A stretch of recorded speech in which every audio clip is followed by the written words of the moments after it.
development of humanity through the MDG and the SDGs. And then we've got the 21st century agendas and the industry agendas. Um, we also need, something that brings all of this together. And prior to 2020, we saw the notion of society 5.0 come up, or education 5.0, where you integrate the aspirations with the expectations together to form a kind of a balanced society in society 5.4. At that point, pre 2020, we felt that we had lots of time. It was the beginning, it was still the beginning of the century. And therefore, yes, we knew what we wanted. Yes, we had expectations. And we felt we could take our time to get there. Um, and the focus was always on disruptions that were caused digitally, the kind of transformations in technology that were going to change the way we lived, the way we worked, um, and that shaped human survival as a whole. So the focus was on these digital disruptions that were on the horizon, or that were taking place, real time. And therefore, what can higher education do to prepare learners to meet these expectations? Right. Now, then 2020 happened, right? Um, and COVID came along, and these aspirations are still there, right? However, the landscape has changed. The disruption suddenly became, we became aware that the disruption is not just as the result of digital technology or what's going to happen in technology. It has disrupted our whole ecosystem, our whole lifestyle. COVID resulted in this kind of a situation where the world, all of a sudden seems so different. The way we live, the way we approach life, has changed tremendously. Um, and digital, the element of digitalization became now, or has become now, part of the solution, um, rather than the issue that we were contending with, right? Um, so, and in terms of time, time is running out, and we feel that, everything has to be done faster than before. So if before we felt that we had time, we had the whole century before us, now we feel that we do not have that time. We don't have that luxury of time, and we need to adapt, we need to change, we need to innovate, we need to create uh, to ensure that we deal with these disruptions to, human lifestyle as a whole, work and everything else, study and everything else. So that is the kind of two, sort of ends to what has happened over the period of, a few months. Um, Now, so what happens in higher education? We find ourselves in a situation where, we were not prepared for this, right? So we've got there's still a lot of the traditional notions of how teaching and learning, the methods and pedagogies that need to be applied, but in a totally different environment. And that transformation needed to take place very, very quickly. That adjustments and accommodations needed to take place extremely quickly, right? So if we look at learning developments in higher education, what essentially, or some of the key things that happened over the sort of last few months, right, um, is that we joined, or we used, or we began to use technology as a solution to the problems that we were facing. We still had our learning outcomes that we wanted to develop. We still had our educational goals that we wanted to achieve with our learners, but the means through which this could be achieved had just flipped over almost overnight.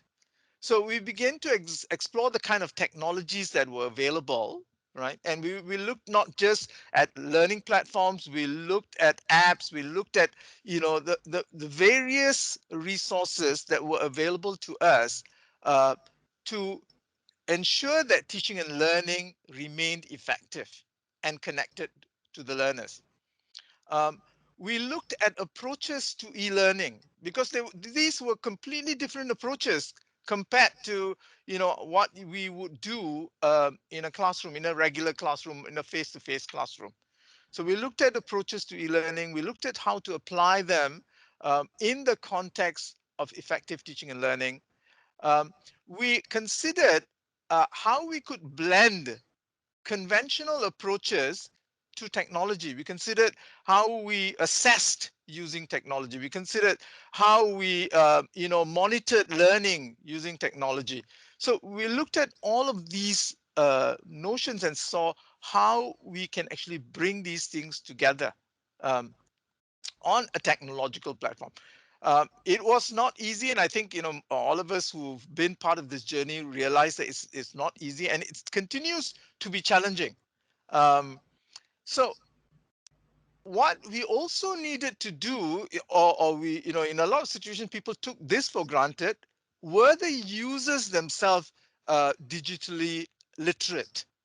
Did they know how to, study, learn using online platforms? So there were these issues of mindset and change and upskilling people on the use of technology, both teachers and learners, so that the learning can become effective. And as outcomes, we of course, continue to look at content knowledge. But even before 2020, we were talking about the fact that, content knowledge is not something that, we see as fundamental in education any longer, because knowledge is transforming and changing and being upgraded by the minute. And therefore, we were talking about skills and competencies that the learners required to keep themselves updated where knowledge is concerned. We were talking about personalization. And now, as a result of COVID and the moving to a different approach to teaching, this personalization became even more important because the students were isolated, right? Even though they were part of your class on an online platform, but they were alone in their homes, in their rooms, and they needed personalized support because they could not rely in the same way on their peers as before. There was a need for inclusiveness, to accommodate learners at different levels to follow a digital learning approach. But most importantly, what changed dramatically is the development of a methodology or a paradigm or a thought process that allows learners and educators at the same time to address disruptions and solve problems real time. Which, Excuse you me, know, Prof. yeah, You have 2 minutes left. thank you. Right. Um, so this is fundamental. This has become so important now. How do you address disruptions, right? And how do you address solving problems immediately? So what was before, has now become a pedagogical shift, or required a pedagogical shift that took into account these kind of background issues, right, as a result of COVID-19. Um, so what are some of the emerging teaching and learning paradigms in higher education? One, um, we have now come to a point where we require new access to teachers and teaching. So no longer timetable classes at a particular place, at a particular venue, and we're looking at the accessibility element for teaching and learning, all right, using various learning platform. We're looking at redesigning curriculum, not like before, when something new came up, we just uh, you know plotted it or planted it into an existing curriculum. We are looking at redesigning the curriculum holistically based on what has happened. We are looking at bridging teaching and research. And this has become very important because research brings in cutting edge knowledge into the classroom. And because change is taking place so quickly, research led learning has become more fundamental. We're thinking of student workloads and teaching load, um, not just what and how, but rather how much, right? So essentially, what we're saying is that how much is not as important as what and how, right? Um, Continuous upgrading of pedagogies, use of technologies, assessment models, because of the personalized notions of learning, right? Tutoring students by new means, supporting students by new means, which never existed before, or we felt that it wasn't necessary, but now it has become necessary because of the distancing between the teacher and the student, right? And finally, and fundamentally, how do we incorporate creativity into our curriculum, creativity into our classroom, creativity into our teaching and learning, so that it becomes the solution to solving problems resulting from disruptions and uncertainty? So these are some of the key issues for teaching and learning that has come to the fore as a result of what has happened over the last few months. Okay, thank you. I think I shall stop there. That's 10 minutes. Thank you so much, Prof. Thank you so much, Prof. Gana, for your very insightful views on the critical and emerging issues that shapes and will shape the higher education teaching and learning horizon, as well as the disruptions and the gaps, as well as the possibilities and necessities for teaching and learning reforms. Thank you so much, Prof. I know 10 minutes is very, very short. So thank you so much for being able to wrap everything up within the time limit.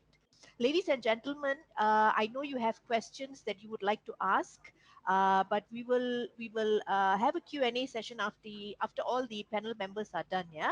So please hang on to your questions. If you think that you're going to forget those questions, please type them into the chat, right? And I'll pick it up from there. All right. We shall now move on to our second panelist, Prof. Dr. Zoraini, who will speak on teaching and learning in the new normal, expectations versus reality. And she's going to talk to us about this from a very interesting perspective, which is the perspective of institutional leaders. So let me quickly share with you Prof's brief bio. So Prof. Dr. Zoraini Wati Abbas is Deputy Vice Chancellor, Academic and Educational Technology at the Wawasan Open University in Penang. She had previously served as the founding director of the Center for Learning, Teaching and Curriculum Development and the acting vice rector for academic and student affairs at the Sampurna University in Jakarta. Zoraini is Malaysia's e-learning pioneer and helped design the first online postgraduate program when she was professor at the Open University, Malaysia. Prior to this, she set up the Center for Medical Education and Media at the International Medical University.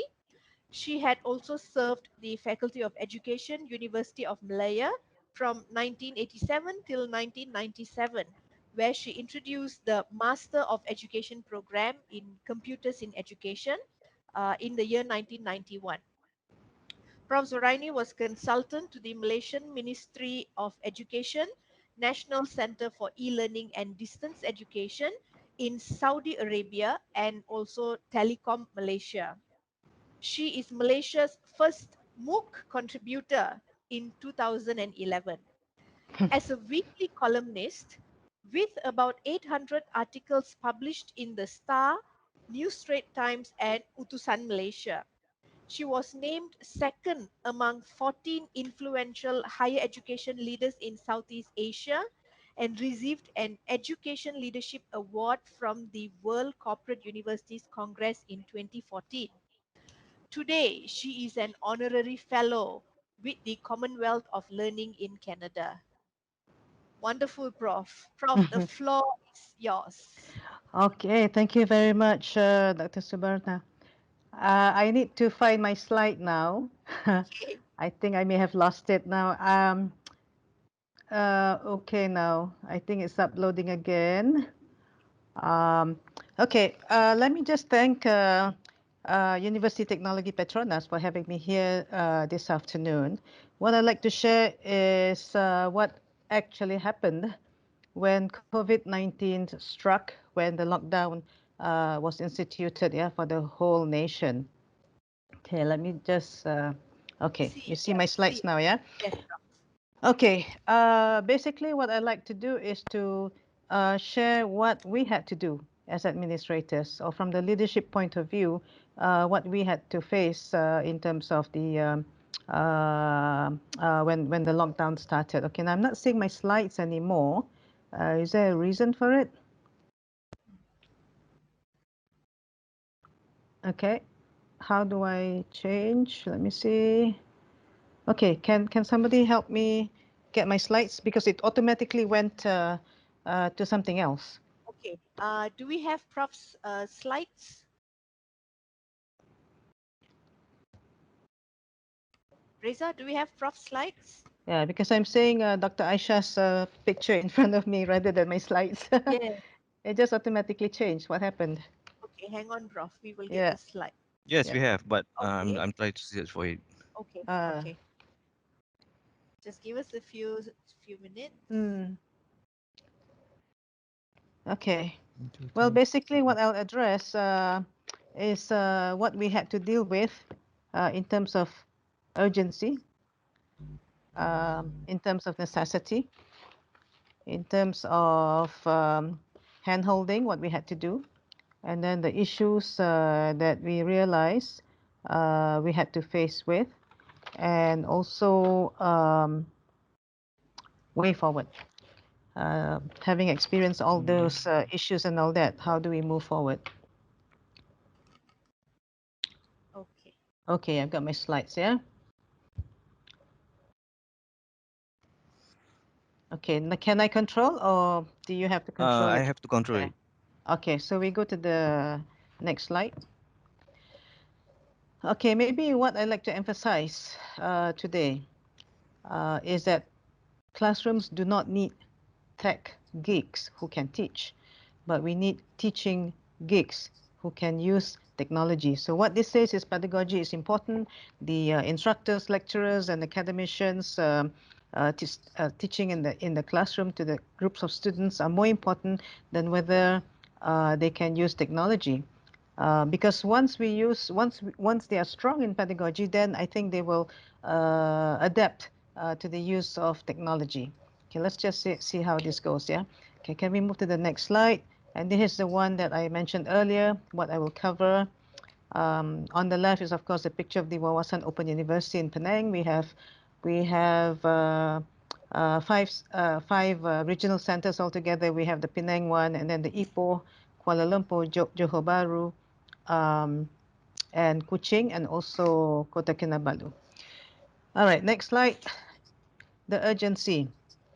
Okay, when it was announced that we had to go on lockdown mode, we were already halfway through the semester, and um WOU being a distance learning university had at that time, as I said, halfway through the semester, we had like close to 200 courses being offered through a blended mode.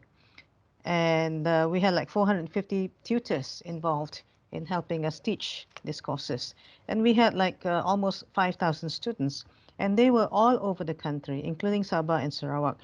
And so you can imagine the communication we had to make to all the students, communication we had to make to all the tutors, what to tell the tutors on how to manage the rest of the semester. They cannot be in class anymore. They had to go online, and most of the tutors, maybe 90%, hadn't been conducting any form of conferencing sessions or online sessions.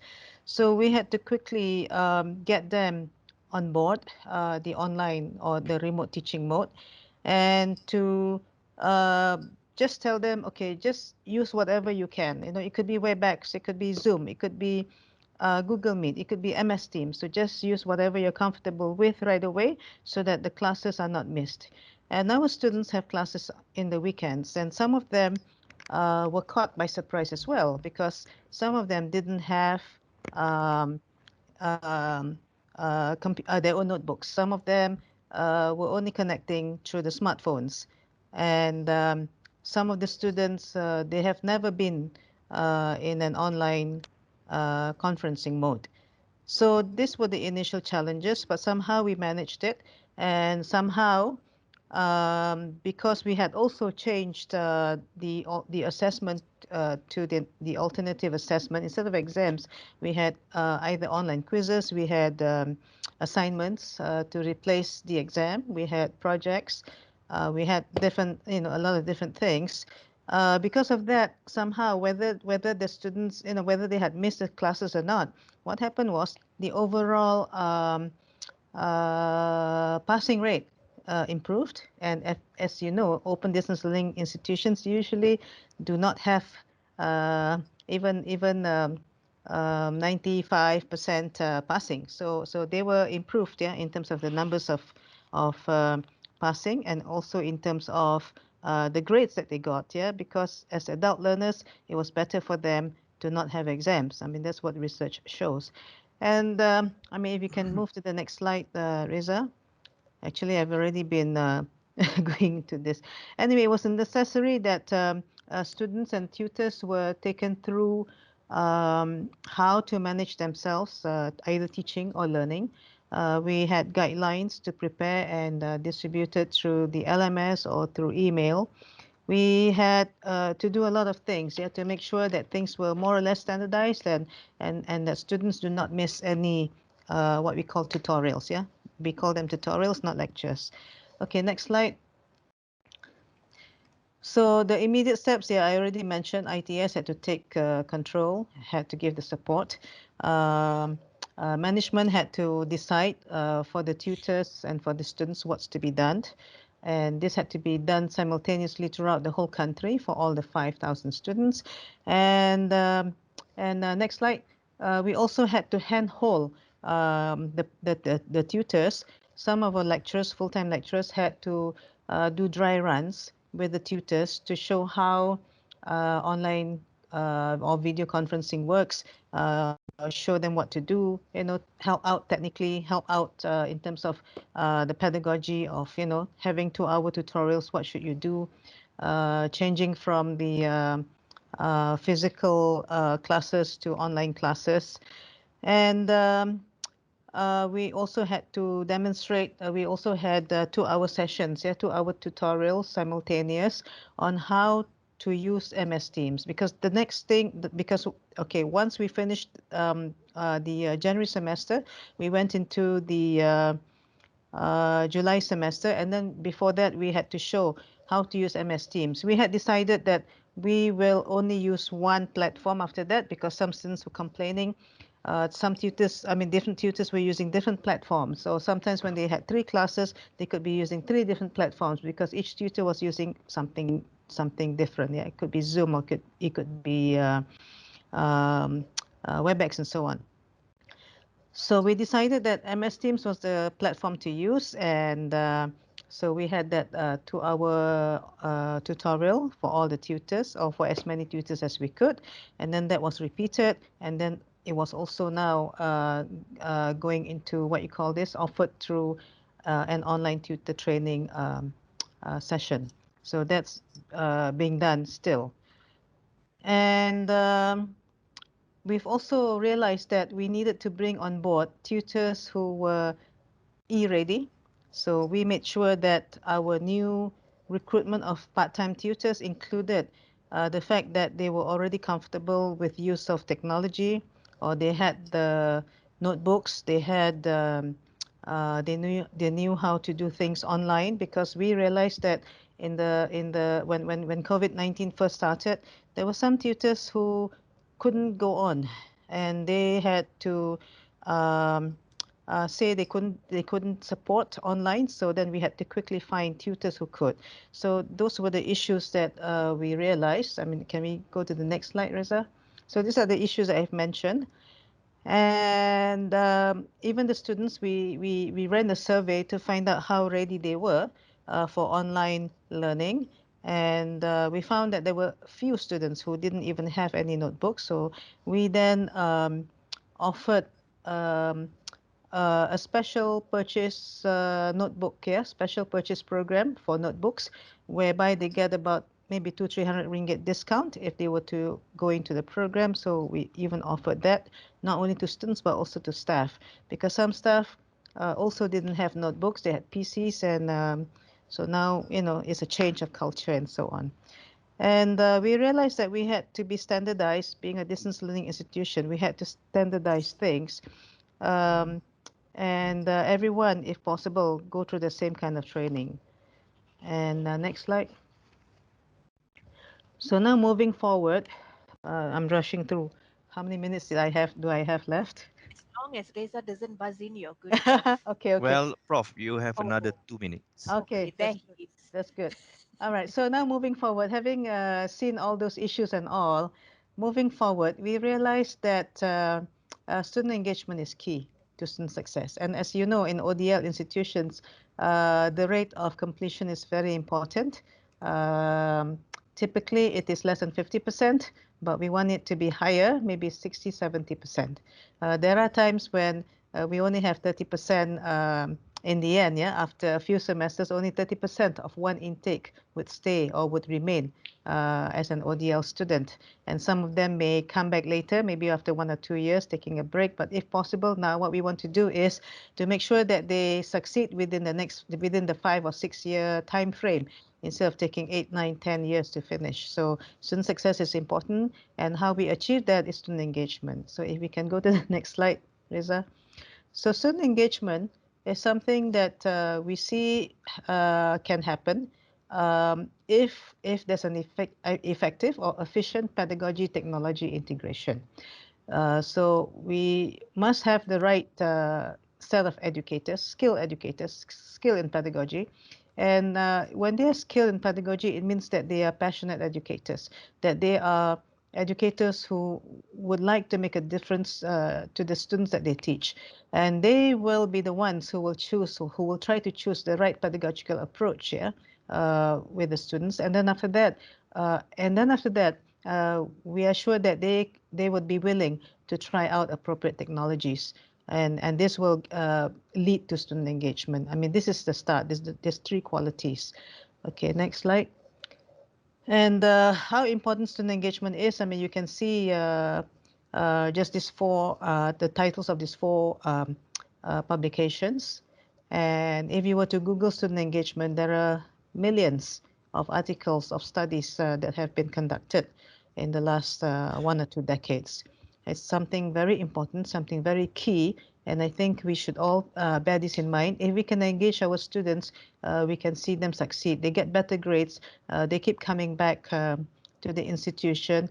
They want, they will be reluctant to leave the institution for another institution, for example. Okay, next slide. And this is just another two more articles. What student engagement is all about. It's linked to undergraduate academic achievement, student attribution, student retention, student motivation, and institutional success. And also what happens if you have student engagement, this is when the learners are engaged. They are shaping and leading their own learning and education. So you'll get what you call this, independent learners if you can achieve this student engagement. Next slide. Okay. Um, this is if you want to go into an exploration mode. I've got this set of slides called Beyond Learning, and this is the A to Z of some of the um, concerns or items that we need to think about or need to be able to understand as an educator. And you're welcome to go into this set of slides. It's A to Z. I won't touch them here, but you can see, um, the various things that we should consider. Next slide. Okay. Just go on, Reza. Okay. Previously, even when I first started teaching, we were mainly in a teacher-centered learning environment. It was more about didactic instruction, where students just sat quietly, taking notes, um, and very little activities. Yeah, and every student had the same sort of content. Uh, Reza, click. But now it's more challenging. As Prof. Gana had also mentioned, because of the disruptions, we need to change. We need to think about providing student-centered learning. We need to be able to know how to facilitate the learning in various ways. I mean, it's not only lecture, but it's also a lot more of activities, applications, discussions, and so on. What we need to do is to think about how to produce the learning among our students, how we can cognitively engage the student. When I say student engagement, it's about cognitive engagement largely, and it's not just the social, what you call this, social uh, engagement. And again, the Beyond Learning framework which is available through my set of slides. Okay, next. And for me, because I'm an educational technologist, I think this COVID-19 has been a friend. It's a silver lining that we need, and especially welcome for advocates of the 21st century learning. And I know a lot of people, some of my colleagues, feel that the COVID-19 had forced them to go online or to think about different ways of doing things.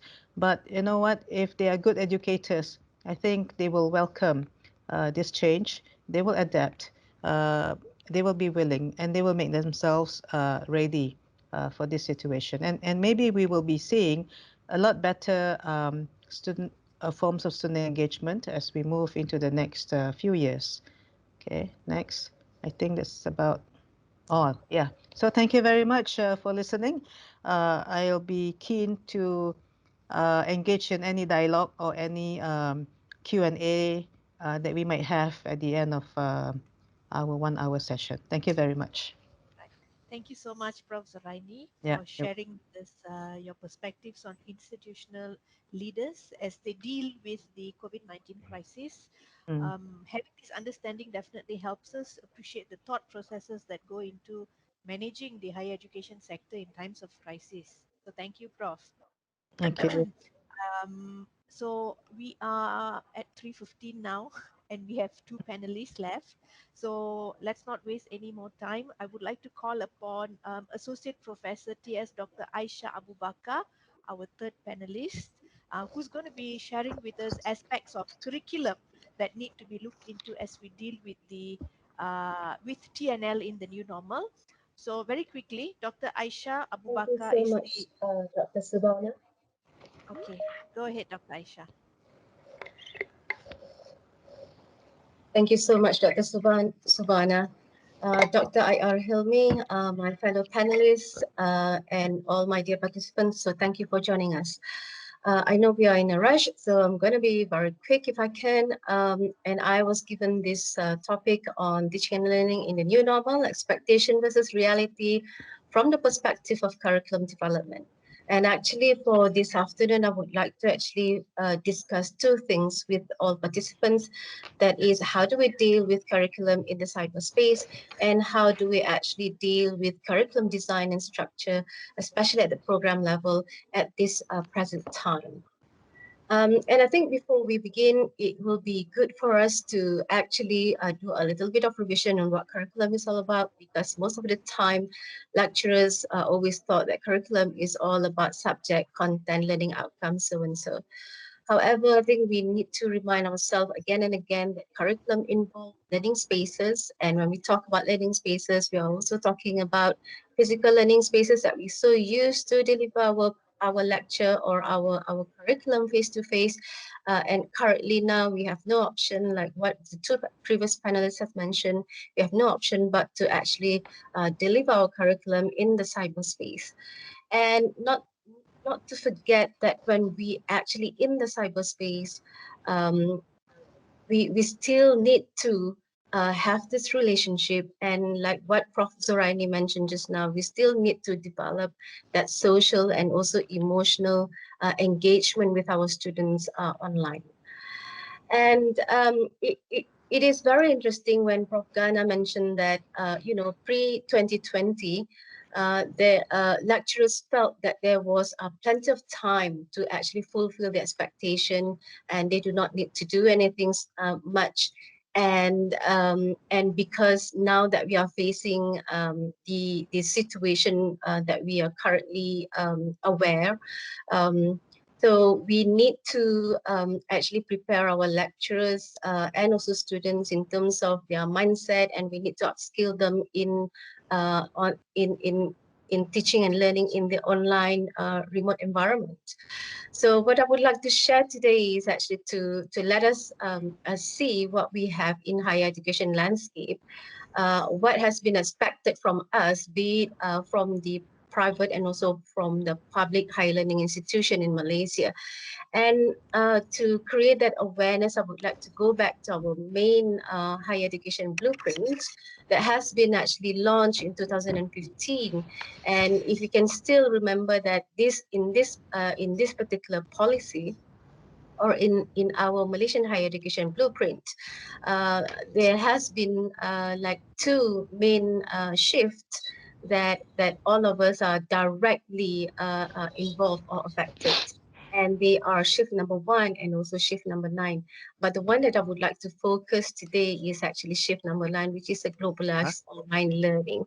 Thanks, And Prof. yeah, Adina. Sorry, yes. I have slides to share. Yes, I'm sharing the slide. Are you not seeing my slides? We are not seeing your slides. Oops. Let me. Right. I'm so sorry about that. Um, can you see my slide now? Not yet. Can you see it Okay. now? Hmm. Yes. Right. Yes. Okay. Thank Good job. Right. I'm so sorry and apologize for that technical glitches. So this is the one that I mentioned earlier on. What is expected and when. And I am just addressing something that Prof. Ghana mentioned earlier on. Have we been prepared for today? And if you ask me that question, I would say yes, to a certain extent. And the reason being in our Malaysian higher education blueprint, and if you look at shift number 9, we actually have been warned and we have been made aware that we need to be prepared for the globalized online learning. And when we talk about globalized online learning, what is the gist of that particular shift is actually we not only would like our lecturers to be able to share their courses and offer their courses to international globalized target audience, but we also expect lecturers to be able to develop good enough e-content that is of international standard. And if you look at some of the initiatives here, it is clearly that our ministry and our country has to certain extent prepared our lecture for today. And if we look at what are the guidebooks available for us to actually prepare ourselves for online learning today, there have been plenty of them out there. Whether we are aware or whether we are not aware, and whether we are making use of them is another thing. So we do have, for example, a guidebook on how do we develop our e-content, and after we develop our e-content, like at the present day now, we know that many of our lecturers are actually making their own videos, teaching videos, be it introduction videos or content videos, and some of the videos are actually having good quality and some of them are not having good quality. And how do we actually do the story, come up with a storyboard, and how do we actually present our digital content, the quality of that digital content or e-content, all being discussed in the second book, which is the Amalan Quality MOOC Malaysia. And in fact, we also have if we are ready to actually put our courses that we teach in our university into the international platform, we can actually get our international participants or any of our students to get credit transfer through what we call MOOC credit transfer. So all in all, I would say that we have been fully actually prepared for the online learning that we are supposed to do today. And you see, um, when we started MOOC, we had the intention that those who have had developed their MOOC courses will actually share and leverage this experience and skills to their fellow colleagues. But we also anticipate that this would not happen to its fullest expectation. Therefore, we had actually from the ministry, second strategy where we said that for those who are not developing MOOC courses in all our 20 public university, they are supposed to be so-called doing blended learning. And how do we actually develop the culture of blended learning and making sure that lecturers are not alien to online platform or online learning is by making them to actually fulfill the blended learning, what we call KPIs. And if we look at what is there in the blended learning requirement by the ministry is that all courses need to have all these four components. And although lecturers pre-2020 always felt that this, requirement is making my life difficult, and there is no soul into to doing it, and the reason why I'm doing it is also I don't know. But I think Excuse me, now doctor. people, yeah, sorry, You have another 2 minutes. all right. I'll take note of that. But now I think lecturers are aware that these four components are actually helping them to develop the culture of actually delivering and also designing good online course. And you see, so that's what we had pre-2020. But the reality is that when COVID hit in 2020, we are not yet quite there. And also at the same time, when COVID hit, we actually keep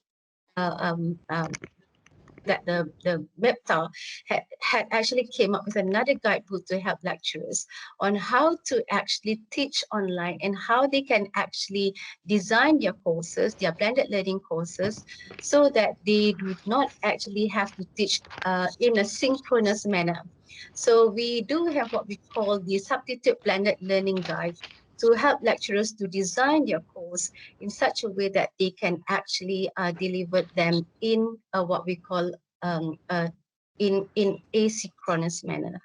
So these are some of the features, and if you look at what we have in our Dasar E-Pembelajaran Negara or e-learning policy, national e-learning policy, we also actually put emphasis not only on the course need to be blended learning from 50% to 70%, but we also actually encourage lecturers to actually increase their practice in terms of the e-assessment. Before I move on into the e-assessment, we also, I think, need to realize that when it comes to online teaching and learning, at the first part of this year when COVID hit, majority of us were in a state of practicing emergency remote teaching, ERT. However, I think we need to realize that the substitute blended learning that has been recommended by the ministry is actually for us to really create a meaningful online learning experiences that is curriculum using a proper model, at least using the so-called community of inquiry framework where we engage students cognitively and also we have emotional and also social presence. On the online assessment, I think we all had to go through with the online assessment, and there has been plenty of dilemma that we had to face. And obviously, for those who need to run the examination online, we need to take several extra steps to make sure that our online is actually valid and also while observing integrity. And I think I also touched about the e-assessment.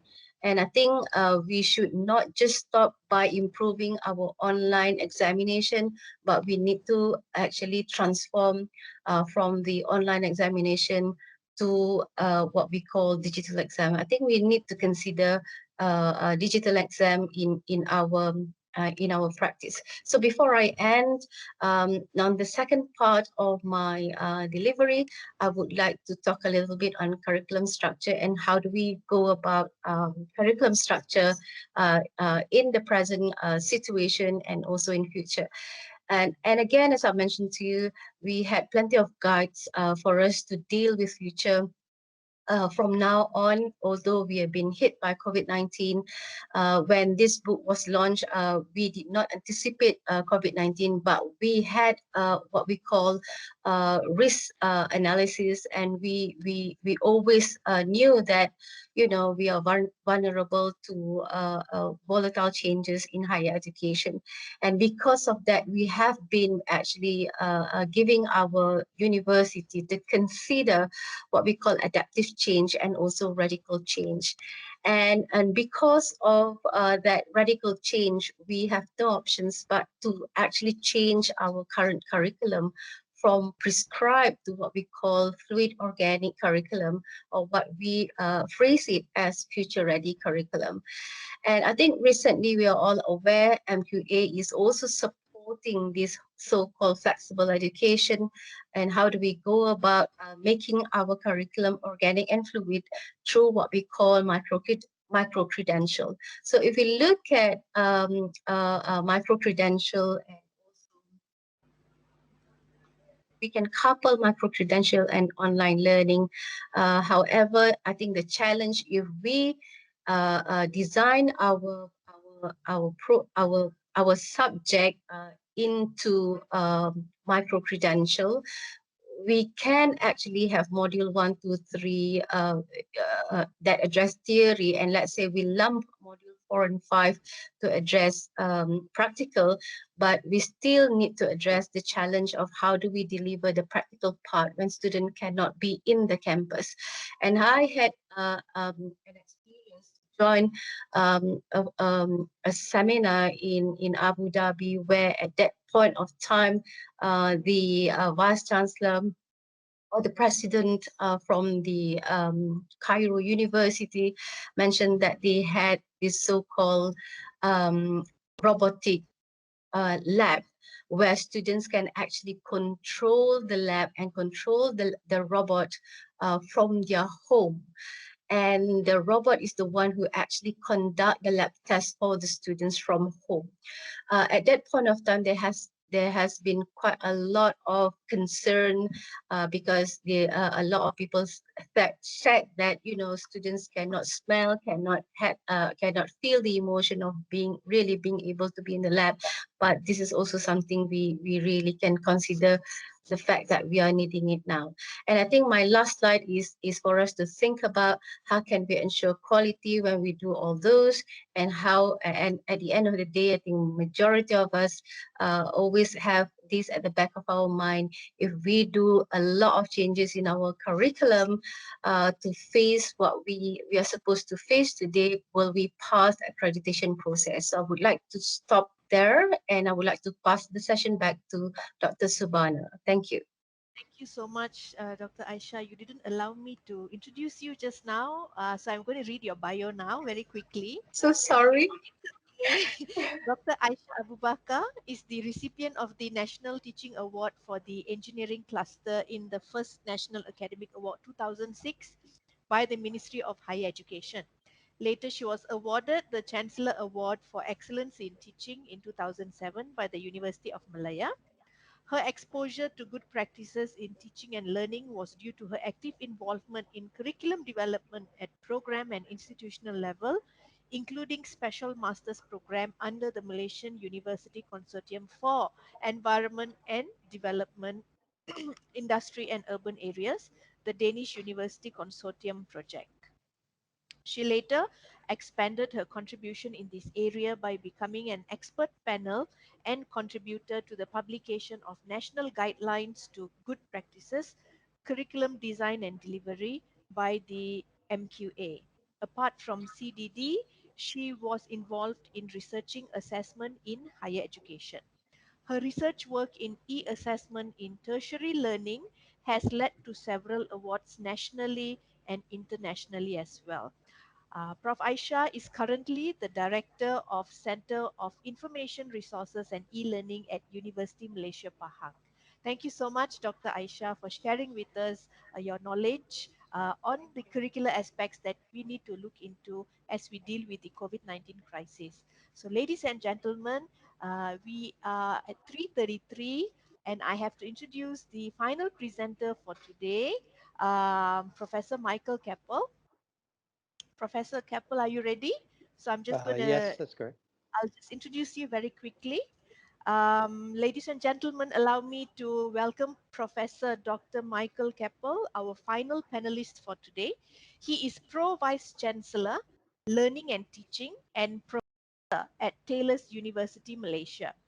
Mike leads the Pro Vice Chancellor Learning and Teaching portfolio that is focused on driving curriculum, transformation, learning, teaching, and assessment in blended and online environments at the university. His research interests focus on learning spaces, personalized learning, educational technology, blended learning, assessment, and design. He is an internationally recognized thought leader who has worked in 4 different countries and 7 universities.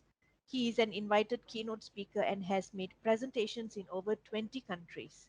He is fascinated by different cultures and lives and works in different cultures to understand different perspectives.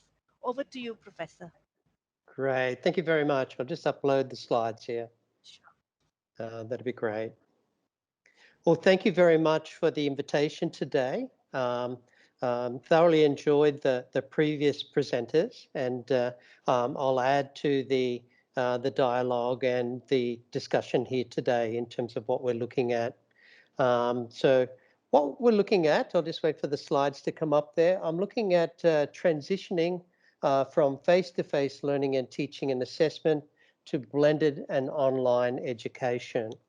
And I wanted to look at really 4 different areas, and there might be some network issues just there at the moment in terms of just uploading. I wanted to look at 4 aspects because I think we've all gone through this particular crisis in terms of what we're doing.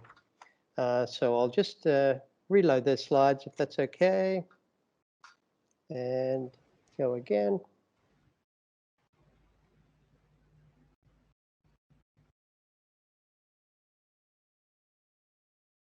The slides were on just now. Okay, good. Okay then. So yes, it's not coming up on my screen, so I might have to go through. Okay, it's loading, it's loading. Okay. So basically I want to look at 4 different areas, and here we go there so I can see them as well.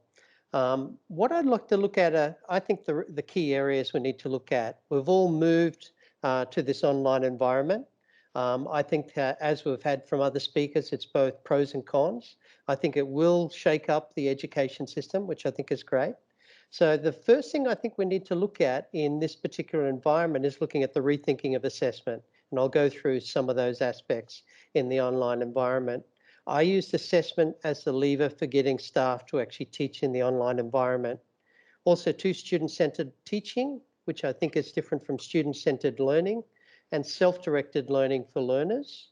And then looking at the technology affordances and the opportunities this gives. When I talk about affordances, I talk about the action possibilities. And it's really having a knowledge of these affordances that allows us to use spaces and to actually use the technologies as we're going through.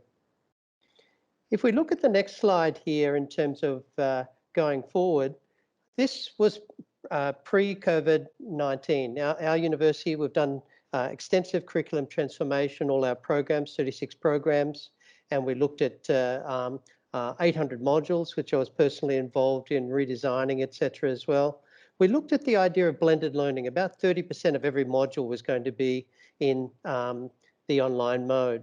That began back in March, just before COVID-19, and then quickly we had to then adjust to going fully online. Now, I mention this because I think this provided the precursor for our staff professional development. It allowed them to actually use this space already. And so upskilling then to the totally online environment was, I don't think, quite as big a reach as we possibly could have had if we weren't using this. But we looked at the idea of these formal online campus teaching spaces, the informal on-campus learning spaces, and then the online learning and teaching spaces, and both the synchronous and asynchronous learning and teaching spaces. Now, that particular circle on the left on your screen is what we went to, obviously. And then we had to then focus on moving to the totally online environment, doing professional development with 600 staff who are at their homes, and a range of webinars, which I'll go through in a moment. What I wanted to start with is, because I think assessment is our biggest challenge, no matter where we're teaching, whether in the school system or the university setting, this is what we need to actually focus on in these particular times as well. Some of my heroes here, Roundtree looks at the spirit and style of student assessment, defines the de facto curriculum. Also, it has a greater influence on what students learn than any other factor. And what influenced students most was assessment. So by changing the assessment in moving into the fully online environment, we de-emphasized exams. We looked at the top 10 assessment tasks that staff identified through a survey. And we looked at actually driving the change to them teaching in the online environment through the assessment. We tried not to use online exams. We used open book online exams as a bigger feature of what we were doing. So we had a lot of success in changing the pedagogy through the assessment.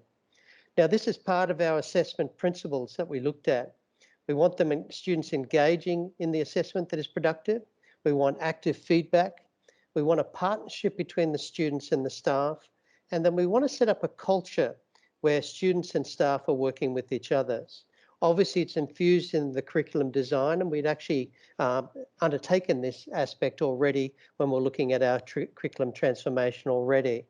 And then it had to be part of our professional development. And a lot of what we were doing when we were going to the online environment was actually doing this, getting them changing their assessment, which meant they had to use the tools in the online environment, which meant they had to change their pedagogy, which meant that they actually were then working with students to actually getting better learning outcomes as we're going forward. So the second thing we need to look at is the pedagogies in this environment. These are the ones we're using for our Taylor's curriculum framework, and staff had to choose 2 of these pedagogies in their teaching of any module. Now, what we were doing with these is giving them a choice and trying to look at the more student-centered pedagogies. And you can see there guided learning, authentic learning and teaching, which looks at real-life cases, self-directed learning, which again, more emphasis we needed to put on in the totally online environment. We need to get our students being more self-directed, but we need to teach them how to do that. And through this particular environment, we tried to empower our students when they were learning at a distance. Problem-based learning in medicine, project-based learning in architecture, case-based in law, studio-based in architecture. So again, these pedagogies were set up for our blended learning approach, but when we went to the totally online environment approach, it assisted, because what we're doing is putting the onus back to the students and getting them to teach in a certain way. So if the assessment and the pedagogies match, you've got a winner in terms of making changes in actually going forward. I then wanted to look at how we actually made this change. And I think in some ways, I think we all underestimated the stress that that would occur on our staff in going to the online environment. I personally set up a community of practice, and I'll just go back there one slide. And what it involved is looking at professional development webinars. And I set up the webinars to look at assessment. So we did a survey to look at the 10 top assessment items that they would be using in this environment. I got them to present to each other. So I found individuals in each of the particular faculties and schools who were actually working in this area, and they would present on different areas, what they were going to do, what they did do, and the success that they had with this. And we ended up doing 28 professional development webinars to empower over 600 staff. Now, this is both training, but also sharing with colleagues, setting up a community of practice. But from my point of view, it was pastoral care for staff as well. We were helping them to motivate them, empower them, to let them know they could do this in this environment.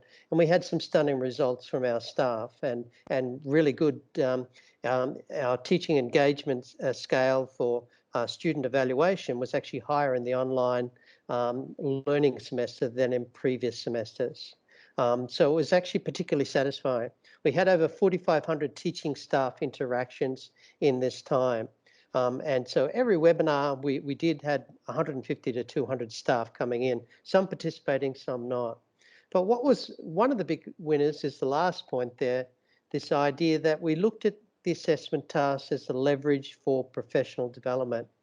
And looking at this idea that what we're trying to do is picking out the assessment tasks that they plan to use, which they were then going to use, and then we actually then built the work around empowering them through these. It was heartening to see people in, say, engineering using a lot more open book exams and different groups going and using those as we're going through. And I think this was particularly good. And also, too, at the same time, we're teaching them how to teach in the online environment as we're going through. I know we're short of time here, but this is the ecosystem that I deal with. And I know we looked at the ecosystem for moving to online learning, teaching, and assessment. I really wanted to focus on today that we can't change one aspect without taking into account others. Curriculum design and development, we needed online principles. We then needed to look at online learning approaches and focusing on self-directed learning. We needed online teaching approaches, so using Taylor's pedagogies, as we mentioned there before, the 7 pedagogies, and looking at this in the particular online environment. And I'll just go back there if I can. So,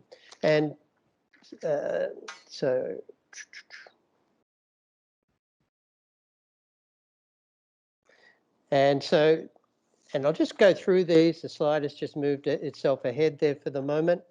And the other ones we looked at are online learning, online assessment approaches, and looking at fewer examinations, looking at online formal learning spaces, teacher-led collaborative spaces, looking at the online informal learning spaces, which are student-led and projects, etc. And looking at then the online teaching spaces that are both synchronous and asynchronous, and then trying to get the student voice into the design of online spaces. So we looked at the teacher-learner partnerships in this area. I've touched on the idea of the online professional development approaches that used an evidence-based webinars.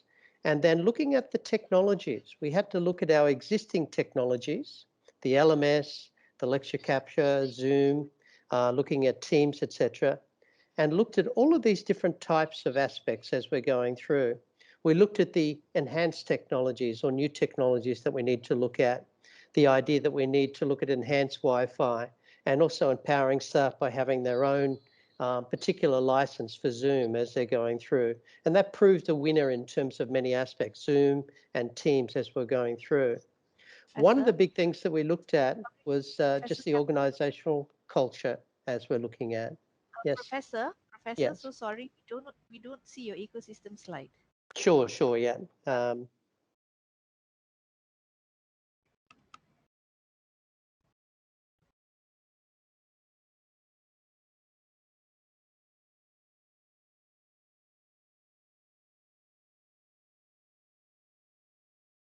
I'll just go back to that. I think there's been a timer on these slides that's moved it forward. But I've read through a bit of them, but I'll just go through back to that if we can look at that. Thank you.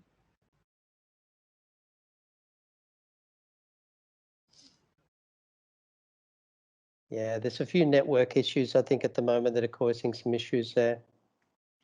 Aha, there we go. Okay, thank you. So that's the ecosystem that I suppose I was looking at and explaining as we're going through. But I think you can't change one without thinking about another. We looked at the curriculum design in particular, the self-directed learning, the pedagogies, and the assessment. And today, I think to be sustainable, we have to look at student-centered teaching. We also have to look at self-directed learners. We have to look at assessment as learning. And in particular, we have to think about how we can actually work with our staff to look at the affordances of technology and look at how they work and how they actually look at the perceived and actual affordances. And what I mean by that is, if we look at a collaborative space and we recognize that we can do group learning or peer learning, then that's one aspect that we can use. But we can then transform that into the online environment through discussion forums and looking at those particular aspects. Anyway, there's a mini guide in terms of looking at that. And again, I think this is the ecosystem that I deal with on a daily basis through our curriculum transformation, through our assessment transformation, and various other aspects as we're going through. So I'll leave it there today then. Yeah, thank you. All right, thank you so much, Professor Keppel. So, ladies and gentlemen, with this we end our session with the four panelists all done. So we have some time for Q&A. I know we are like 15 minutes over time, but we want to allow for our audience to ask panelists questions. So if you have any questions, please feel free to unmute your mic and ask your questions to the panelists.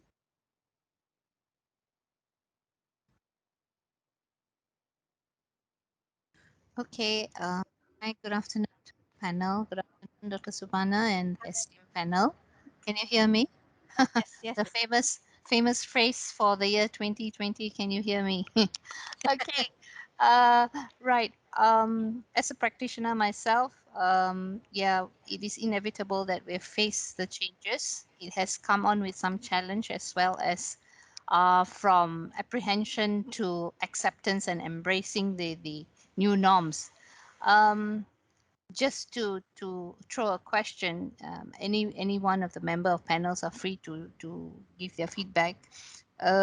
Students are faced with arduous hours of online engagement.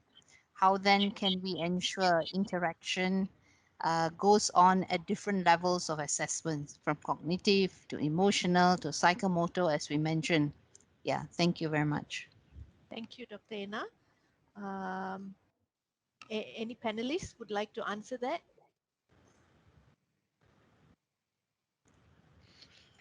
Sure, I can look at that if you like. I think with the assessment, what you're looking at, I think you're spot on in terms of it is the biggest challenge we have in the online environment. But when we design an assessment task to embody all of those aspects that you're referring to, the cognitive, the other aspects, the psychomotor, etc., then we have a winner. And it's a win-win because we're getting them to actually examine the content knowledge as well as the assessment.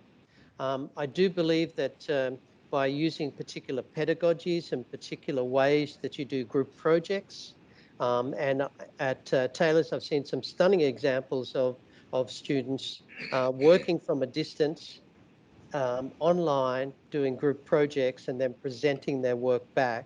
And again, they're still doing the same thing that they would do in the online and in the face-to-face environment, but they then look at the online environment as well. So again, it is possible.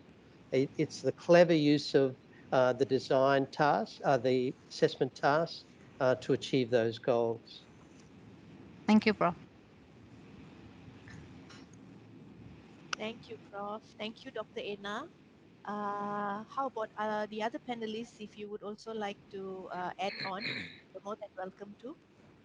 Yeah, I could add on from Yes, my sure. own perspective when I was teaching 100% online postgraduate degree program. Yeah, what we normally do is to be conscious of what we want students to be able to do in the real world.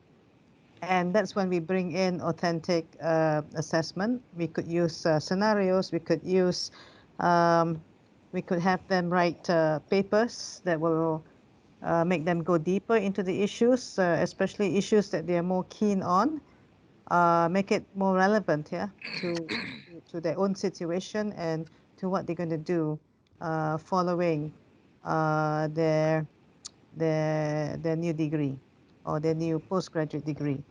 um, Basically to make it fun, yeah, to make it enjoyable, meaningful, yeah, not to say fun, but it's more about enjoyable, meaningful, and relevant for the course as well as to their own context. So basically that's what I do when I try to think about assessments, and different course will emphasize on different things. So one course could be more cognitive, another course could be more exploratory. Another course could be more of opinions, yeah, and so on.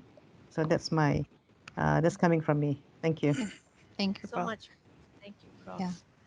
I just Okay. wanted to ask, so if it was Sure. possible, I mean, like, there's long hours being spent by the students at the laptop.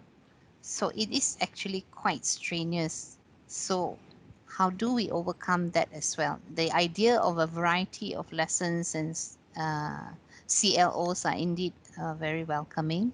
But there's also this challenge where a whole day program in front of the laptop, and it can get a bit daunting.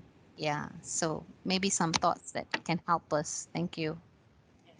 Thank you, Ina.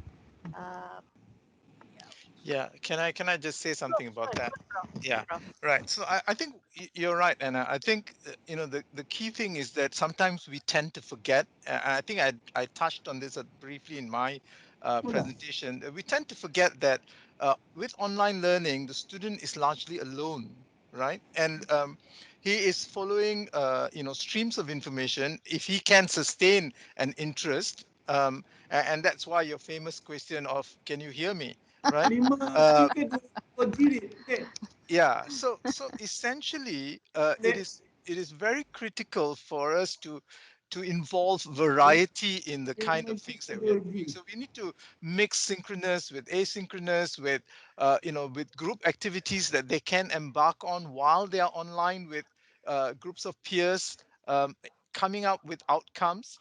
And then going back to the earlier question about, how do I measure cognitive and affective and psychomotor, all of that as part of an assessment? I think this involves, a real conscious talk through about the assessment itself. Many times when we develop assessment, we only think about, what outcome they need to show to demonstrate successfully that they have learned something. But I think when we develop assessment, we need to think about the behaviors that are required to be presented in completing the assessment. So if we are detailed enough in understanding those behaviors that are involved, then we can be certain that these behaviors are part of their learning experience. Thank you.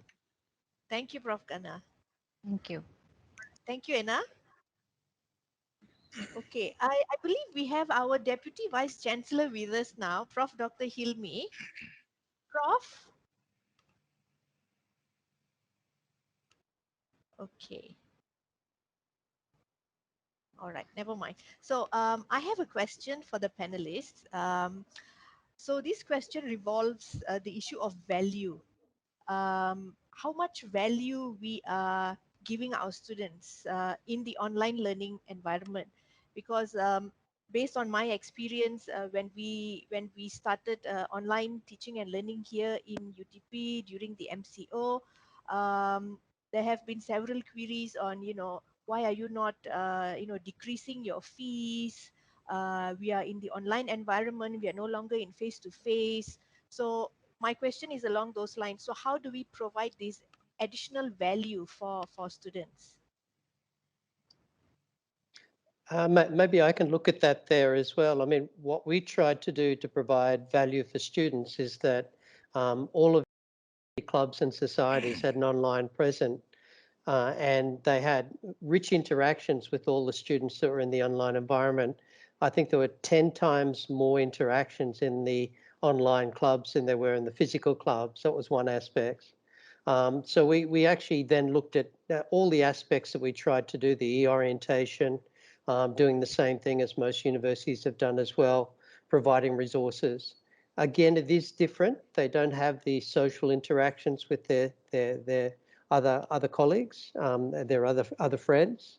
But the machinery of the university has to keep going in terms of providing for all of those aspects. And when we teach in the online environment, there will probably um, bigger outputs in terms of budgets being given to those. So it is a question that comes up everywhere about the value.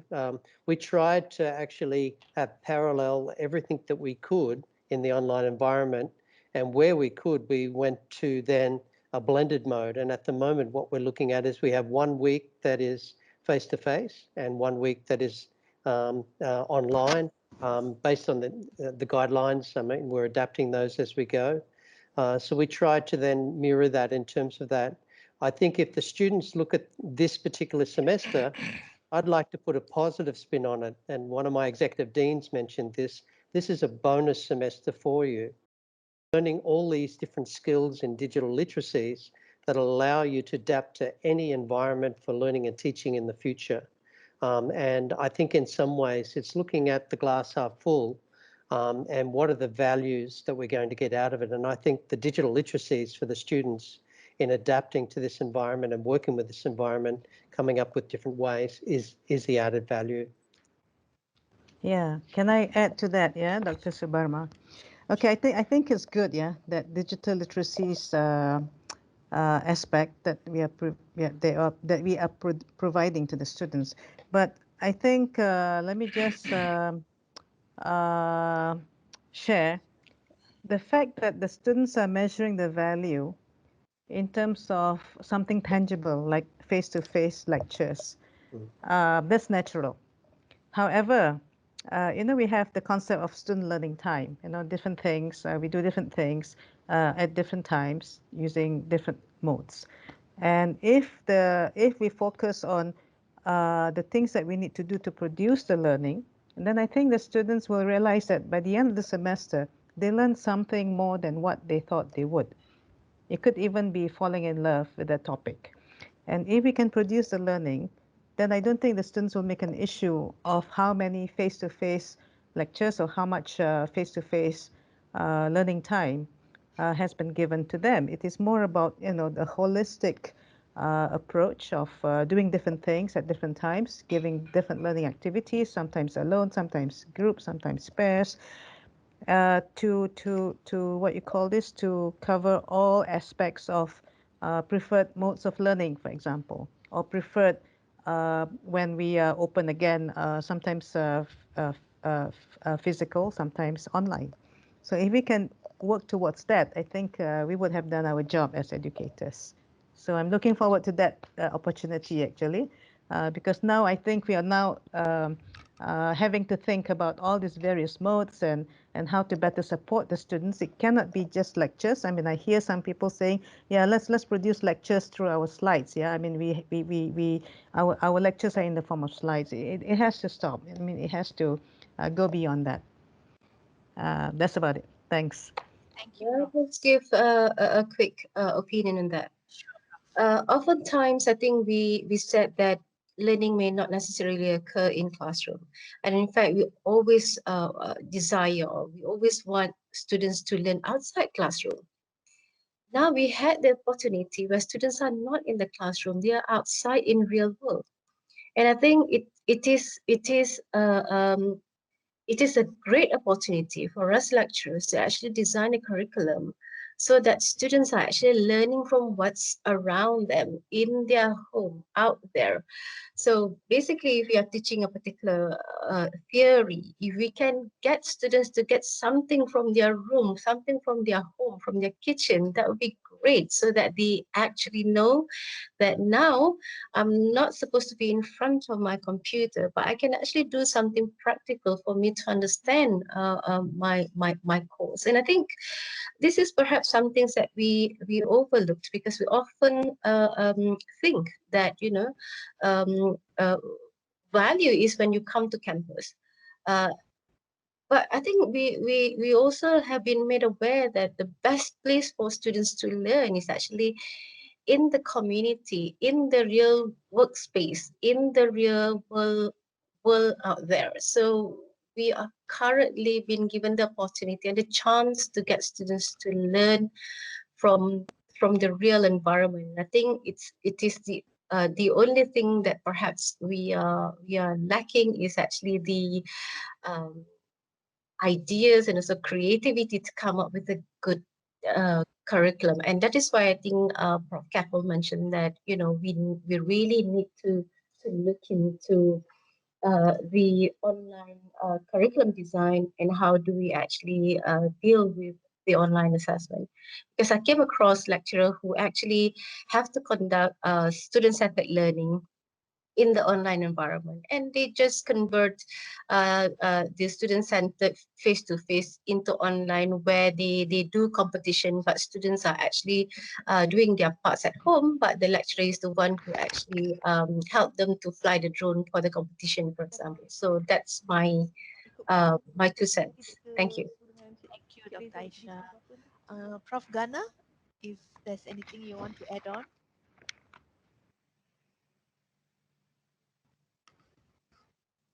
Prof. Gana? Is off. Okay. Okay.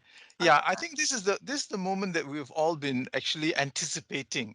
From the turn of the century, we were looking and saying, okay, let's get ready, let's get prepared, let's prepare our students for this, and suddenly it's there, it's right before us, and we have the opportunity. And I think we need to see this as an opportunity to fast track the developments that we've always wanted to make in education, and teaching and learning, and not miss this opportunity, because we can't be thinking. And this is my anxiety, because when I look at a lot of countries, and even when I look at Malaysia, um, there is a sense that, oh, things are going to go back to how they were before.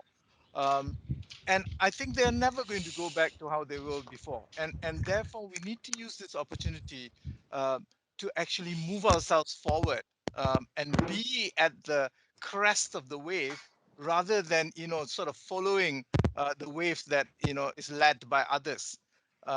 Thank you. Well said, Prof. Thank you so much. We have a question from Associate Professor Dr. Cecilia Devi.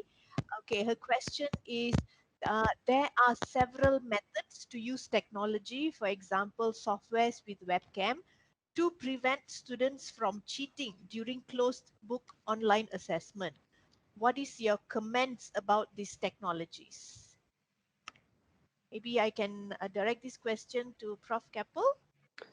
Sure. Yeah, I think that the question needs to go before that, because we have to really rethink the assessment before we think about going to the elaborate processes that we go for an online exam using proctoring services. That's the first thing I would say with that. And that's the tack that we took at Taylor's. I was very heartened to see that people actually moved away from online exams using proctoring to other methods, and they were getting better learning outcomes.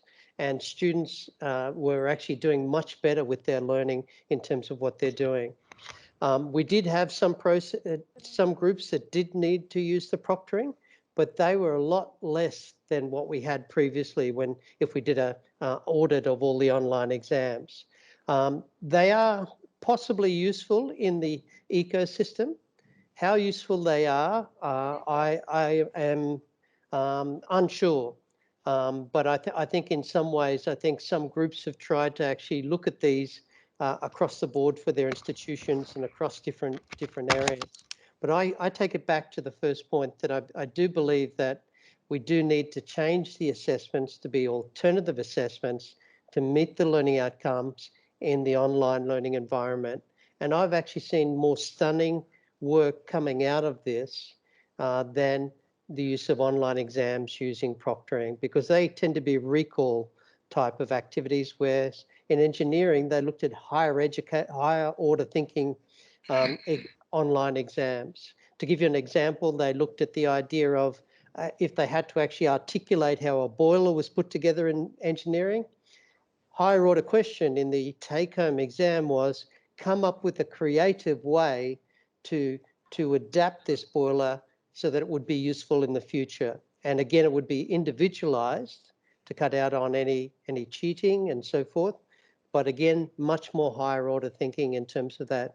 So they may have their place in the ecosystem. I personally haven't found a big place for them in our ecosystem because we've moved away from online exams. And my, if you like, my dream is that we actually move away from Completely. examinations as a form of actually looking at student outcomes. Thank you so much, Professor Keppel, and thank you also, Dr. Cecilia. I think Prof. Aisha had just texted me to say that she's had to go. She's got an appointment with her vice chancellor. So I think we will quickly end our forum for today. Could I just ask all panelists, what are your last thoughts on this, and what do you think the higher education landscape is going to look like in Malaysia post COVID-19? Just, in a short sentence, if you may. Right. So I'll start, and I think, and I'll go back to my word, that this is an opportunity. And I think we need to come together and look at it as an opportunity to move forward. And whether it's at the curriculum level, whether it's the teaching learning level or assessment level. Um, and I think we can learn a lot from each other, through building communities of practice, which are sharing, developments among each other. So that's my last thought. Thank you, Prof. Prof. Zoraini? Okay, all right. I'm optimistic that we'll go into a different sort of uh, learning and teaching environment. I hope we will have educators who will think harder about how to engage the students, about how to produce the student engagement, about how to produce the learning. I think there will be more blended course designs, and I think all of us should start thinking about providing more online interactions during the course, during the learning process, so that we can have uh, students with increased cognitive opportunities, cognitive developments. Yeah, I mean, they have to think more, they have to do problem solving, um, and we will bring forward, yeah, our society and our community. So those are my thoughts. Thanks. Thank you, Prof. And lastly, Prof. Keppel. Yes, I think we're going to have an enriched learning and teaching environment. And I think that what is particularly good about this opportunity, as has been mentioned, is that we have students are now digitally savvy. We have our staff are digitally empowered. In particular, we've got them thinking about other spaces they can use that are online spaces to actually achieve the learning outcomes based on the affordance of those spaces. And I think the dream, as I said there before, I think we're going to have fewer closed book exams, and we're going to move away to much more authentic and richer assessment because we actually have a richer range of spaces to accommodate those. Yeah. Thank you so much, Professor Keppel. And thank you once again to all panelists, Prof. Dr. Gana, Prof. Dr. Zoraini, Associate Professor Dr. Aisha, Professor Keppel. Thank you so much for spending 1.5 hours with us today. I'm so sorry we had to go half an hour over the time limit. I'm really sorry about that. We hope to engage you again very, very soon in another similar session.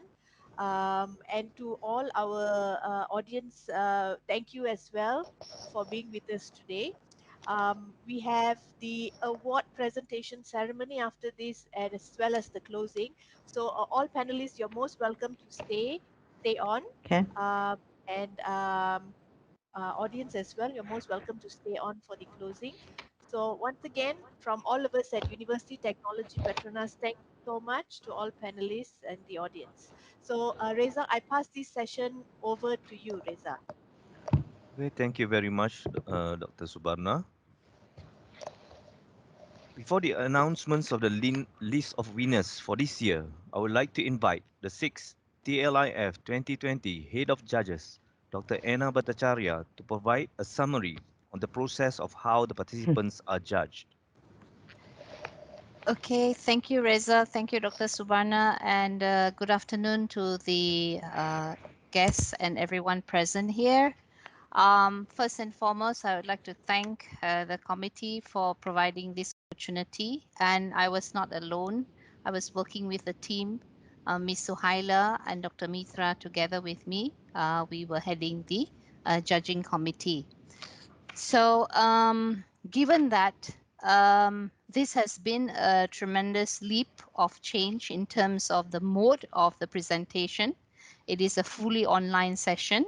That is one thing that we had to overcome, and to make sure that matters related to judging and scoring and technicalities were seamless. Other than that, we also saw the participation of 34 participants, of which there were 4 participants from Vietnam University. So thank you for that. That was really good.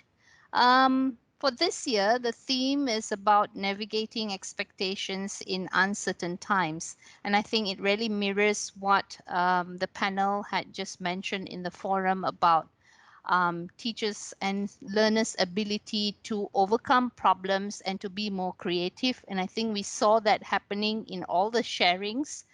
For the session that I was present in, it was passion. It was really passion all the way. And I really commend all of the presenters who shared. Despite the difficulties and the challenges, many of them came up with such innovative practices that they shared in their classroom sessions for the benefit of the students. There was integration of arts, even in technicality subjects, learning practices in the classroom, teaching learning styles, different types of action research being shared, and a lot of innovations in technology, including AR use in teaching and learning. The judges, thank you very much to all of you who have spared your time going through the sessions. We had 3 online sessions, two main big ones, but they were divided to 3 sessions. And this year we have 9 gold, 15 silver, and 10 bronze awards, as well as the Best Presenter Award. For the information of all, the categories for the judging included novelty and inventiveness, practicality, presentation, presentation, outcomes, and impact, as well as academic recognition. So these were some of the 5 areas that the judges had looked into.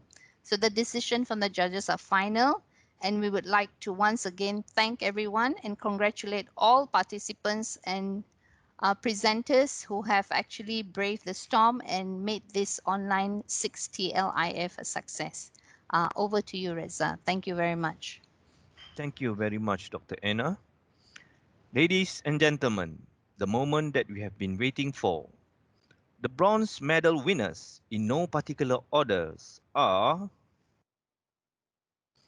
Dr. Aklilu Michael Bahita, Dr. Bajan Lal,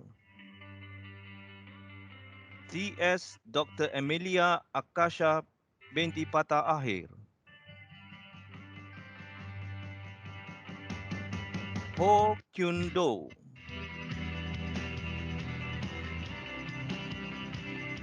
Dr. Michael Dryberg,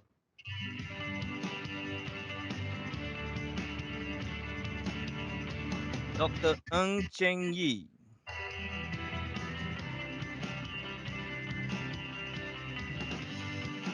Nguyen Ti Fong Lee,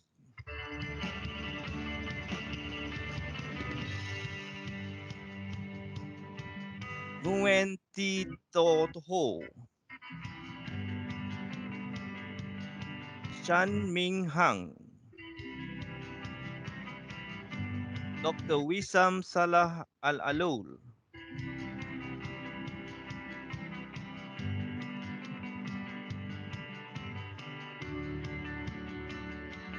Ladies and gentlemen, next, the silver medal winners. The winners of the silver medal, in no particular order, are Dr. Abdul Halim bin Abdul Latif, Dr. Ahmad Muhammad Ahmad Salim,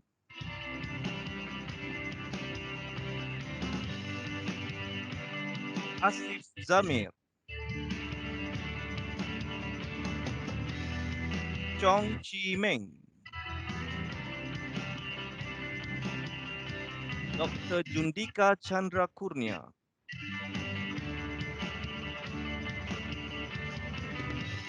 Khairul Nisa binti Mad Hassan, Dr. Lam Man Ki,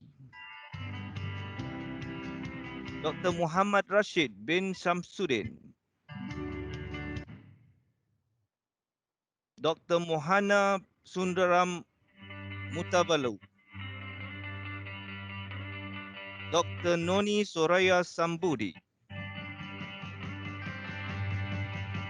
Nur Shakinah Abdul Halim and Dr. Muhammad Zul Hakim Wirzal, Dr. Samsul Arifin bin Abdul Karim, Dr. Serene Lok Sauman, Dr. Tar Muhammad Badri, Dr. Viras Dasan Perumal.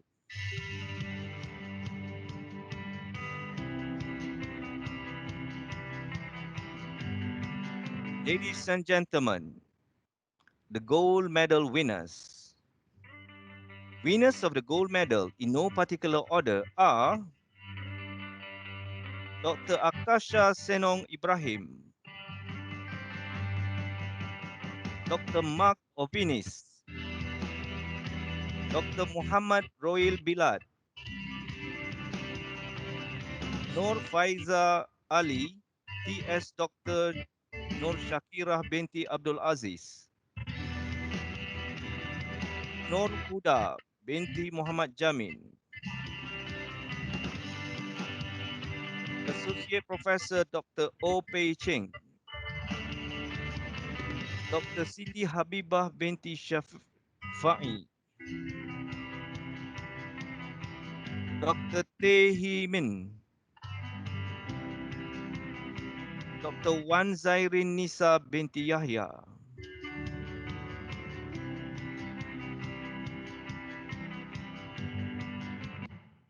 The next award is the Best Presenter Award.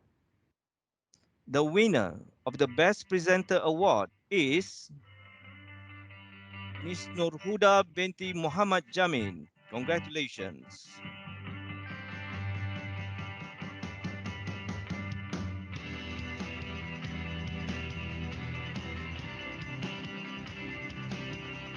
Ladies and gentlemen, to close the ceremony, I would like to request Professor IR Dr. Hilmi Mukhtar to give the closing speech.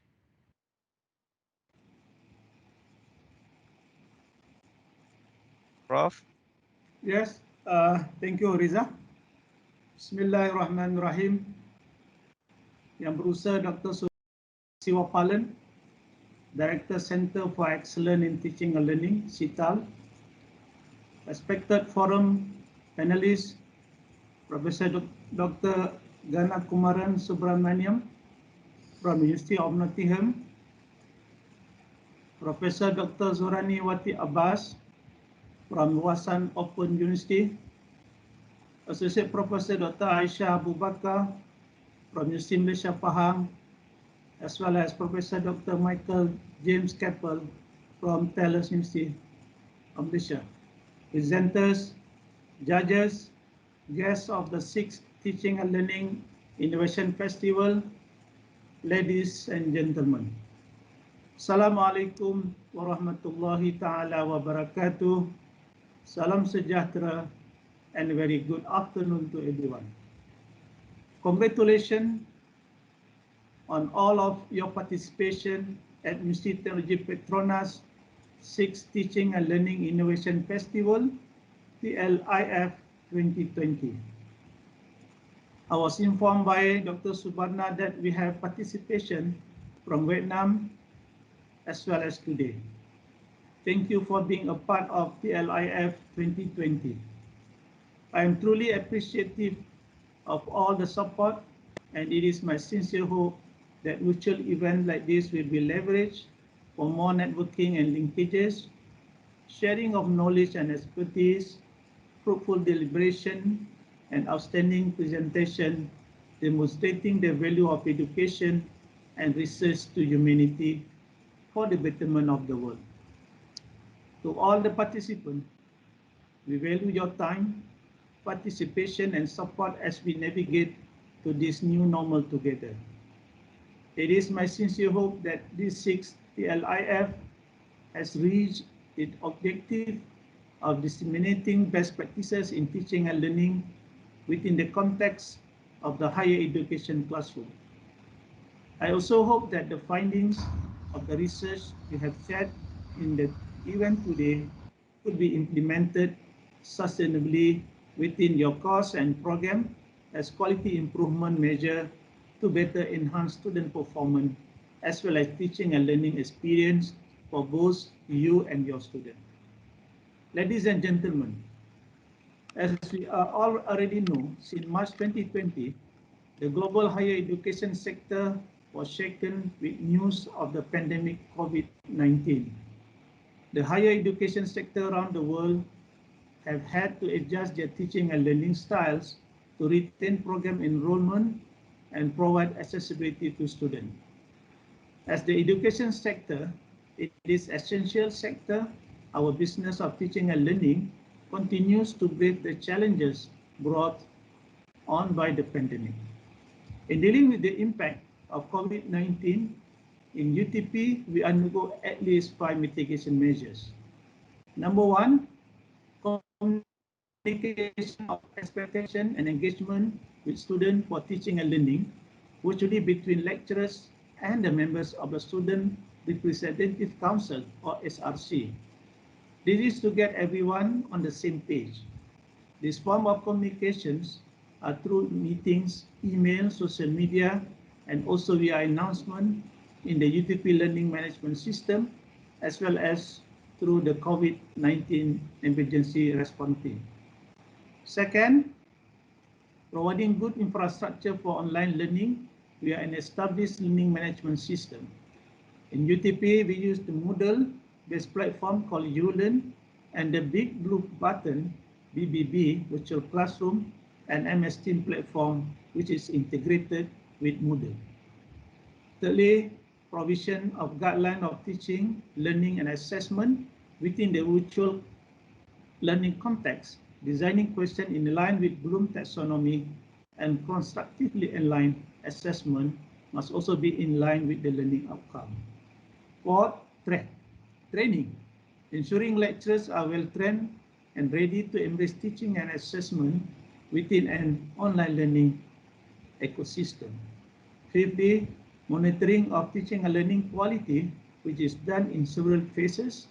Before university open, monitoring of lecturers and student connectivity via a survey, and upon returning to campus, monitoring of infrastructure feedback from SRC via special engagement sessions, as well as from student via learning satisfaction poll, ULearn, and BB audits.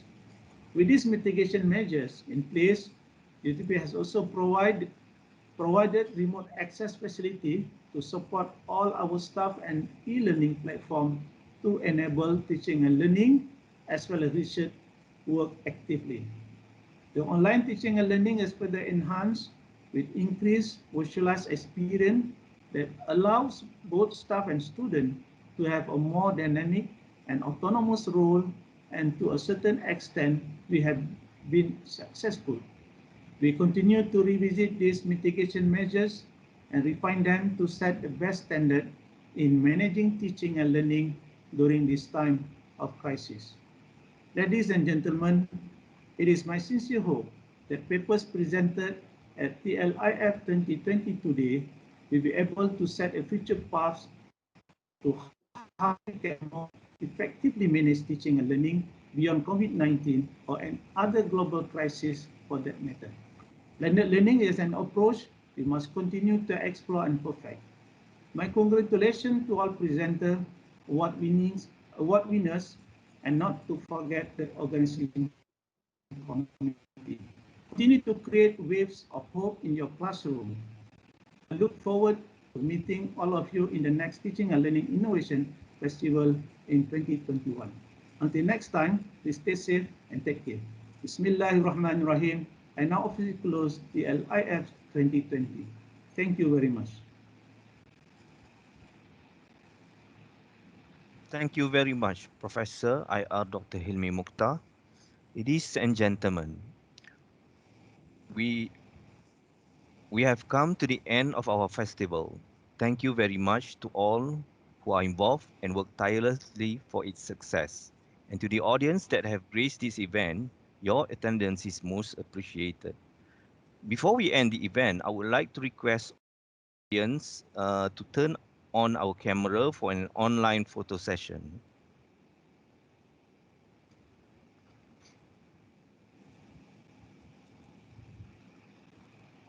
Can I have the audience to turn on their camera, please?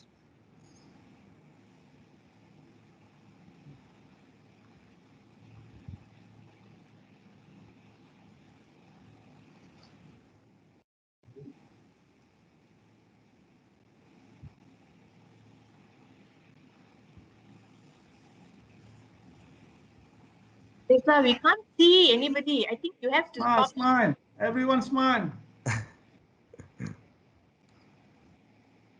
No, can you open your camera, no?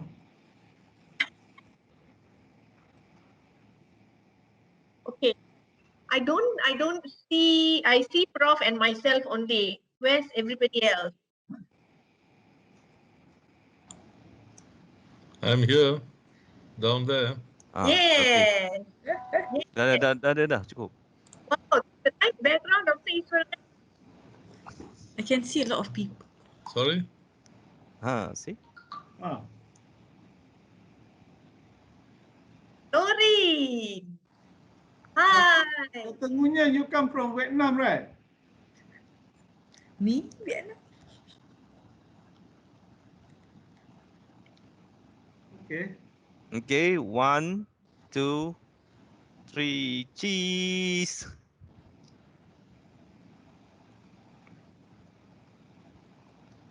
Okay, thank you very much.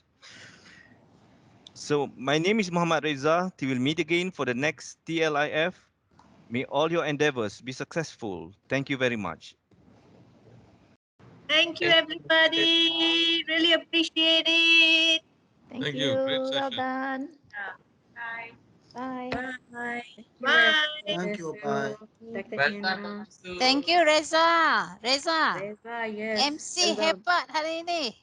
Ena, thank you for being chief. Welcome. Thank you very much. Thank you. Thank you, Supana and everybody. Bye-bye. Bye. Thanks so much.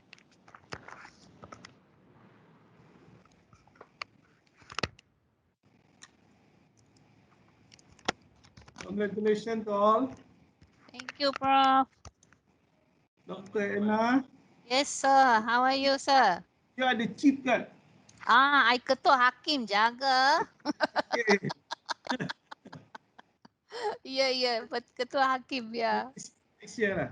Hello. It was a job well done together with Dr. Mitra and also Miss Suhaila. Yeah, so we work together very well. Difficulty and doing the connection ah. Apa dia? Ada masalah ke you connect from home? So far not so bad, Prof. Okay, Maybe I Prof. just got blackout tu. Oh. That's why when someone asked me, I already ada I punya line down. Oi. Tak. Okay, Prof. Okay, take care Thank semua. you. Stay safe. Stay safe. Bye-bye. Congratulations, Mirul and the team. Yep. All of you. Vira, Mitra, Hi, Prof. everyone. Thank you. Cecilia, Hi, Ida. Prof. Thank you very much. Siapa lagi? Ramai lah, I think. Can I count? Too many. Congratulations to Huda also. Okay, have a nice weekend. Well done. Thank you. Unexpected.